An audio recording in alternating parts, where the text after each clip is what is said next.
Today on the table, we have a Smith & Wesson Victory model. So this is actually the other Victory model that I have. I actually bought this one first.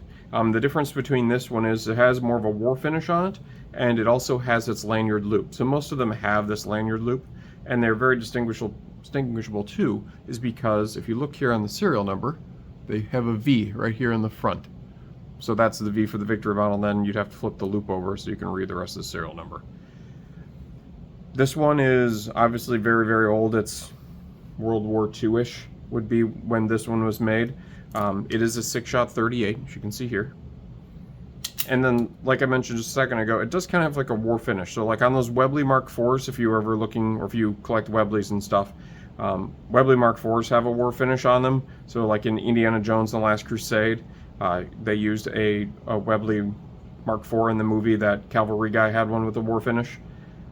So, and this has a very similar finish, and you can see the Smith & Wesson logo is actually pretty worn on here, and the war finish is basically not like a Parkerized finish, but it is like a gray, you know, it's almost like you can see like the grooving on it, similar to the Webleys again, you know, at least where it was polished off, and then they just put this like gray matte coating on it.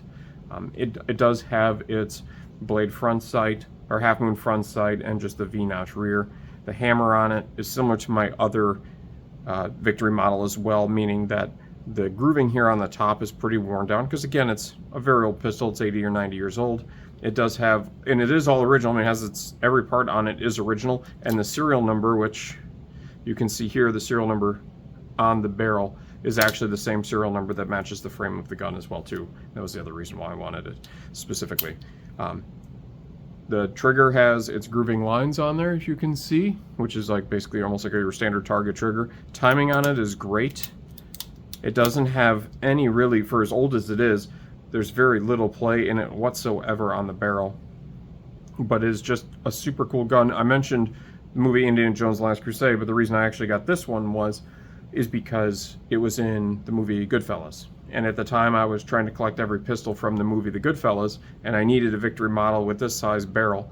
And this is the 4-inch barrel. Yeah, this is the 4-inch barrel on this one. They did come in a few different barrel lengths. I mean, because remember too that the Victory model is basically just a variant of the Model 10. That's right. So you had, you know, the military and police, which I've gone over one of those before. There's the Model 1905, a Victory model, and then obviously the Model 10. It's all based on that same K-frame. But, you know, obviously just a super, super cool revolver. And the most common Smith & Wesson revolver, and I think actually the most common revolver ever made, is the Model 10. And they made what, over 6 million of them, which is pretty crazy. And they made them from 1899, and they still do make them. So, you know, it gives you an idea of how long they've been making them for. But they came in 2, 2.5, 3, 4, 5, and 6-inch barrels. And then they added a heavy barrel.